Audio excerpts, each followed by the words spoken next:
called CPS on me for abuse because I grounded him for skipping school. They took him away, and he finally got the freedom he wanted. My 16-year-old son Ethan started telling people I was abusive when all I did was try to discipline him. It began small, like when I grounded him for sneaking out. He told his friend's mom I locked him in a room for days. When I took away his phone for failing 3 classes, he told the school counselor I destroyed his property and screamed for hours. They called me in, asked questions, and dismissed it after realizing he was exaggerating. I thought it was over, but it wasn't. Every time I tried to parent him, the stories got worse. I caught him skipping school, and when I refused to let him go out for the weekend, he told his girlfriend's parents I hit him with a belt until he bled. I had never laid a hand on him. I was strict, yes, but not abusive. I set curfews, gave chores, enforced rules, things that used to mean something. But Ethan had learned that if he told the right story to the right person, people listened. The more sympathy he got, the more he pushed it. I used to be the mom who packed lunches and drove him to soccer. Now I was the abusive mother in every whisper around town. Teachers started watching me differently during parent conferences. Neighbors stopped waving. My sister called to ask if everything was okay at home. That one hurt. She helped me raise him after his father died, and now even she doubted me. Ethan sat at the kitchen table one night, scrolling on his phone, calm as could be, while my reputation was falling apart. "Why are you doing this?" I asked. He shrugged. "Maybe if you treated me like an adult, people wouldn't believe it." I felt something in me snap then. Not anger, just the realization that I didn't recognize my son anymore. The next morning, 2 CPS agents showed up at my door. Someone, likely the school, had filed a report after hearing Ethan's latest story. "We received information about potential physical abuse," one said, reading from a clipboard. Ethan stood in the doorway behind them, looking almost proud. They asked questions, took pictures of my house, checked for signs of neglect. I answered calmly. There were no bruises, no evidence.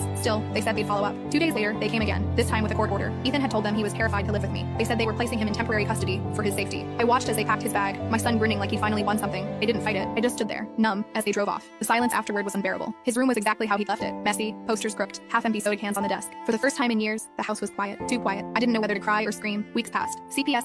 Click the link in my profile to watch the exciting follow-up.